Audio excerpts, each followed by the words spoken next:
Hello friends, welcome to GST hero making GST simple. Friends, आज की इस video में हम जानने वाले हैं 5 important FAQs related to e invoice and auto populated GST 1 के बारे में। दोस्तों, रिसेंटली सिविक ने नया अपडेट दिया है। अब ई इनवॉइसिंग मैंडेटरी हो जाएगा 1 अप्रैल 2021 से, जिनका एग्रीगेट टर्नओवर 50 करोड़ से ज्यादा है। तो दोस्तों, आज के इस वीडियो में जीएसटीआर 1 में जो ऑटो पॉपुलेटेड ई इनवॉइस का डेटा आता है, उसके जो एफएक्यूज है उसके बारे में हम बात करने वाले हैं। तो अगर आपको कोई भी डाउट है इसके बारे में तो हमें कमेंट करके जरूर पूछना। तो चलिए दोस्तों, शुरू करते हैं वीडियो और जानते हैं important answers. So question number 1, कौन सी इनवॉइस डिटेल्स ऑटो पॉपुलेट होगी जीएसटीआर 1 में? तो दोस्तों, आपको बताना चाहूंगा कि सप्लाई टाइप के अनुसार आपका जो डेटा है वो ऑटो पॉपुलेट होगा जीएसटीआर 1 में। तो इसका एक टेबल मैंने बनाया है जिसमें आप आसानी से समझ सकते हो कि कौन सी डिटेल्स कौन से जीएसटीआर 1 के टेबल में आपको शो होगी। आइए जानते हैं।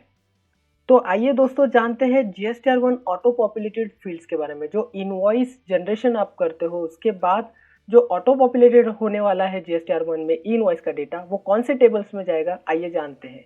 तो पहले तो यहाँ पर टाइप ऑफ सप्लाई मैंने दिया है और यहाँ पर कौन से टेबल में वो डेटा शो होगा वो बता रहा हूँ।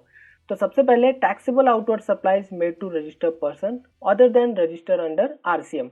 आपके टैक्सेबल आउटवर्ड सप्लाईज है अदर देन आरसीएम के, वो होंगे B2B सेक्शन में 4A टेबल में। वो सारी डिटेल्स ई इनवॉइस की वहां पर ऑटो पॉपुलेट हो जाएगी।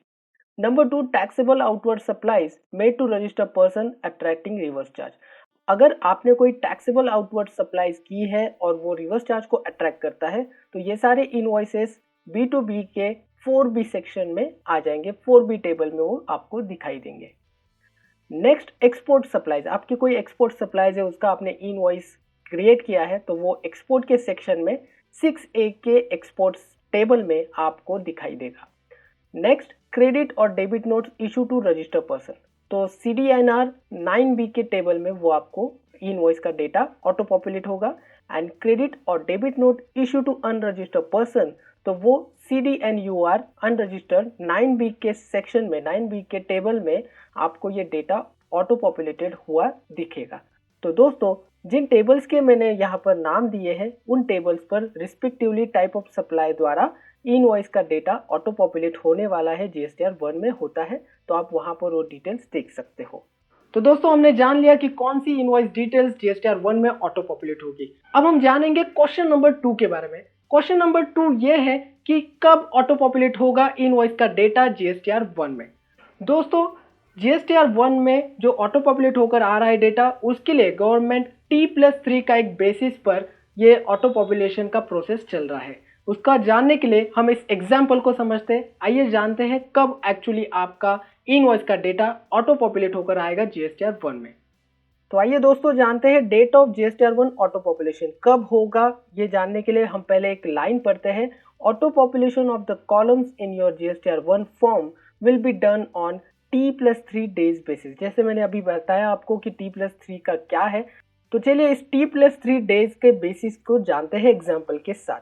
तो यहाँ पर अगर कोई बिजनेसमैन है जो furnished invoice data on IRP portal and invoice generation date 17 March 2021। अगर कोई बिजनेसमैन है जिसने इनवॉइस जनरेशन किया है 17 मार्च 2021 को, सो T+3 यानी उस डेट के बाद invoice data will be reflect into the GSTR 1 on date 20 March 2021।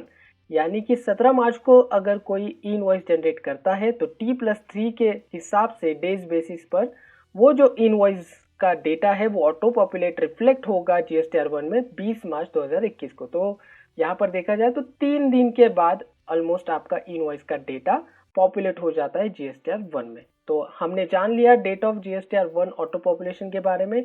आगे के एफएक्यूज भी हम जानते हैं। सो क्वेश्चन नंबर 3, क्या हम ऑटो पॉपुलेटेड इनवॉइस के डेटा को एडिट कर सकते हैं? तो दोस्तों, बहुत सारे टैक्स पेयर्स को यही प्रॉब्लम हो रहा था क्योंकि उनका जो इनवॉइस जनरेट हो गया था उसमें एरर्स थे और उन्होंने कैंसिलेशन प्रोसेस नहीं की थी। तो इस वजह से उन्होंने ये क्वेश्चन पूछा है हमेशा कि क्या हम उस डेटा को एडिट कर सकते हैं। तो जी हाँ, इसका आंसर यस है। आप ऑटो पॉपुलेटेड इनवॉइस डेटा को एडिट कर सकते हैं, लेकिन उसकी कुछ कंडीशंस है। आइए जानते हैं। तो दोस्तों जैसे मैंने अभी बताया कि यस आप उसे एडिट भी कर सकते हो और मॉडिफाई भी कर सकते हो इनवॉइस का data after population into GSTR1। लेकिन उसके दो कंडीशंस आपको बताना चाहूँगा कि पोस्ट मॉडिफिकेशन मतलब जब आप मॉडिफाई करते हो, एडिट करते हो आपके इनवॉइसेस का ऑटो पॉपुलेटेड डेटा इन GSTR1, तब जो IRN एंड IRN डेट होती है वो ब्लैंक हो जाएगी, वो रीसेट हो जाएगी। ये एक कंडीशन दी गई है। And the edited documents will be treated as a fresh document by the IRP। अब जो आपने एडिट किया है GSTR1 में, तो उस डेटा को, उस डॉक्यूमेंट्स को IRP पे फ्रेश डेटा करके ट्रीट किया जाएगा। तो ये कंडीशन से बहुत सारे टैक्स पेयर्स को जो क्वेश्चन था कि क्या हम एडिट कर सकते हैं, तो हाँ कर सकते हैं। तो दोस्तों ऑटो पॉपुलेटेड इनवॉइस डेटा को एडिट कैसे करना है उसका अलग से वीडियो हम बनाने वाले हैं, तो हमारे चैनल को सब्सक्राइब जरूर करना और हमारे वीडियो सीरीज को जरूर फॉलो करना। अब दोस्तों जानते हैं क्वेश्चन नंबर 4 के बारे में। अगर IRN कैंसिल किया तो ऑटो पॉपुलेटेड डेटा पे क्या इम्पैक्ट होगा। तो दोस्तों बहुत सारे टैक्स पेयर का ये बहुत बड़ा कंसर्न है कि उन्होंने IRN कैंसिल कर दिया तो ऑटो पॉपुलेटेड होकर जो डेटा आया है GSTR1 में उस पर क्या असर होगा। आइए जानते हैं। तो आइए दोस्तों जानते हैं impact of IRN cancellation on GSTR1। So in case of cancellation of IRN, then such a documents will be deleted from the respective auto-populated table. मान लीजिए आपने किसी सप्लाई का या तो फिर किसी इनवॉइस का IRN जनरेट किया और उसको डिलीट कर दिया, उसको कैंसिल कर दिया, देन वैसे डॉक्यूमेंट्स जो है वो ऑटोमेटिकली ऑटो पॉपुलेटेड टेबल में जो है वो डिलीट हो जाएगा GSTR1 के ऑटो पॉपुलेटेड टेबल में से। तो ये एक इम्पैक्ट यहाँ पर होगा। And auto population happens in T+3 days. जैसे मैंने आपको बताया कि T+3 के डेज बेसिस पर ऑटो पॉपुलेट होता है GSTR1 में आपका इनवॉइसिंग डेटा। तो IRN भी आपको 24 आवर्स के अंदर ही कैंसिल करने की मोहलत दी गई है। तो यहाँ पर होगा क्या, अगर आप IRN कैंसिल करते हो तो T+3 डेज के बेसिस पर जो भी IRN जनरेटेड दिखेगा वो नॉट कंसिडर, जो भी IRN कैंसिल होगा वो कंसिडर नहीं किया जाएगा ऑटो पॉपुलेशन के लिए। तो वो ऑलरेडी GSTR1 में आपको रिफ्लेक्ट नहीं होगा, आप उसे देख नहीं पाओगे। तो दोस्तों अब जानते हैं लास्ट क्वेश्चन नंबर 5, कौन से फॉर्म्स में इनवॉइस का डेटा ऑटो पॉपुलेट होकर आएगा। तो दोस्तों उसकी मैंने लिस्ट बनाई है। आइए जानते हैं कौन से ऐसे फॉर्म्स है जहां पर इनवॉइस का डेटा ऑटो पॉपुलेट होगा। आइए दोस्तों जानते हैं कि इनवॉइस की डिटेल्स और कौन से फॉर्म्स में ऑटो रिफ्लेक्ट होने वाली है। तो number 1 GSTR2A, number 2 GSTR2B, number 3 GSTR4A and number 4 GSTR6A। तो दोस्तों इन फॉर्म्स में आपका इनवॉइसिंग का डेटा ऑटो पॉपुलेट होने वाला है, जिस वजह से आपका GST रिटर्न फाइलिंग काफ़ी आसान होने वाला है। तो दोस्तों ये थे 5 important FAQs related to invoice and auto populated GSTR1 के बारे में। अब मैं आपको बताने वाला हूं कि कैसे आप 1 क्लिक में with GST hero invoice generate कर सकते हो और उसका बल्क ऑपरेशन भी कर सकते हो। आइए जानते हैं लाइव वीडियो। तो चलिए दोस्तों जानते हैं GST हीरो के साथ कैसे हम इनवॉइस जनरेट कर सकते हो विदाउट दिस इनवॉइसिंग फॉर्मेट और स्कीमा की सारी परेशानियां दूर करके। तो सबसे पहले हम लॉगिन करेंगे GST हीरो के डैशबोर्ड पे।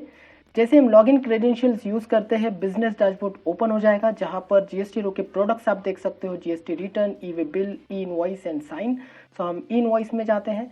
ई इनवॉइस सेक्शन में जाने के बाद आप देख सकते हो यहाँ पर बिजनेसेस जो हमने एड्स किए वो दिखाई दे रहे हैं। तो एक बिजनेस को सिलेक्ट करके मैं प्रोसेस ई इनवॉइस बटन पर क्लिक करता हूँ। प्रोसेस ई इनवॉइस बटन पर क्लिक करने के बाद ई इनवॉइस डैशबोर्ड ओपन हो गया है। यहाँ पर आप देख सकते हो new invoice, search invoice, print details, export, ये सारे डिटेल्स आपको यहाँ पर दिखाई देंगे जो पहले आपने जनरेट किए हुए हैं। तो यहाँ पर मैं अपलोड डेटा पर क्लिक करता हूँ और एक जेसन फाइल अपलोड करता हूँ जिसकी मुझे करनी है ई इनवॉइस बनानी है। तो यहाँ पर ब्राउज फाइल पर जाता हूँ। ब्राउज फाइल पर जाने के बाद मैं यहाँ पर एक मेरी जेसन जो है वो सिलेक्ट करता हूँ। तो जेसन सिलेक्ट हो चुकी है मेरी। अब मैं यहाँ पर प्रोसेस एंड नेक्स्ट बटन पर क्लिक करता हूँ। प्रोसेस नेक्स्ट बटन पर क्लिक करने के बाद वैलिडेशन इन प्रोग्रेस। तो ये GST हीरो वैलिडेट करेगा आपके सारे डेटा, आपका स्कीमा, आपका फॉर्मेट, ये सारी चीज़ें जो इस डिटेल्स में है जेसन फाइल में वो सारा वैलिडेट करेगा। अब इसको रिफ्रेश करते हैं। वैलिडेशन कंप्लीट हो चुका है और तो दोस्तों जैसे ही जेसन फाइल अपलोड हो जाता है, वैलिडेशन कंप्लीट हो जाता है, ये जो इनवॉइस है वो ready to generate e invoice हो जाता है। यहाँ पर हमें 3 ऑप्शंस दिखाई दे रहे हैं, वहाँ पर एक्शंस ले सकते हैं, delete, generate e invoice and edit. तो हम जनरेट इनवॉइस पर क्लिक करते हैं। देखिए दोस्तों जनरेटेड, हमारा जनरेट हो चुका है ई इनवॉइस। उसके लिए अब उसको व्यू कर सकते हैं, डाउनलोड कर सकते हो और ई वे बिल भी जनरेट कर सकते हो एक ही क्लिक में। तो हमारा ई इनवॉइस जनरेट हो चुका है with QR code and barcode, with सारे डिटेल्स जो स्कीमा में दी गई है, GSTN, legal name, shipping, dispatchers के सारे डिटेल्स के साथ ही invoice document type, supply type के साथ ही जनरेट हो चुका है। तो इतने आसान तरीके से आप जीएसटी हीरो में उसे जनरेट कर सकते हो। और यहाँ पर कैंसिलेशन भी एक ही बटन क्लिक करने पर कैंसिल हो सकता है। तो इसको कैंसिल करते हैं, रीज़न बता सकते हैं इसका डुप्लीकेट करके और रिमार्क दे सकते हैं और सबमिट करना है। बस खत्म, आपका ई इनवॉइस भी डिलीट हो चुका है। तो इतने आसान तरीके से आप जीएसटी रो में ई इनवॉइसिंग प्रोसेस कर सकते हो। तो दोस्तों इतने आसान तरीके से जीएसटी रो के साथ आप ई इनवॉइस जनरेशन कर सकते हो और उसका कैंसिलेशन भी कर सकते हो। जीएसटी रो के और फीचर्स के बारे में हम जानने वाले हैं वीडियो में। आइए जानते हैं कौन से ऐसे एडवांस फीचर्स है ई इनवॉइसिंग को लेकर जीएसटी हीरो सॉफ्टवेयर में। अब feature number 1, easy integration with custom ERP. दोस्तों GST Hero already Tally, SAP, Oracle और माइक्रोसॉफ्ट जैसे, मार्क जैसे बड़े बड़े ईआरपी के साथ टाइप कर चुका है और मोर देन 100 ईआरपी के साथ, कस्टम ईआरपी के साथ इंटीग्रेट हो चुका है। Feature number 2, bulk E invoicing generation and cancellation. Feature number 3, GST hero tally invoicing solution. दोस्तों अगर आप टैली यूज कर रहे हो तो टैली में ही आप ई इनवॉइस जनरेट कर सकते हो, ई वे बिल जनरेट कर सकते हो with GST hero tally connector. तो दोस्तों ये थे जीएसटी हीरो के एडवांस फीचर्स। अगर आपको जीएसटी हीरो का लाइव डेमो चाहिए तो आप हमें कांटेक्ट कर सकते हैं। और होप आपको वीडियो पसंद आया होगा, तो इस वीडियो को लाइक जरूर करना और हमारे चैनल को सब्सक्राइब करना ना भूलें। Thank you so much.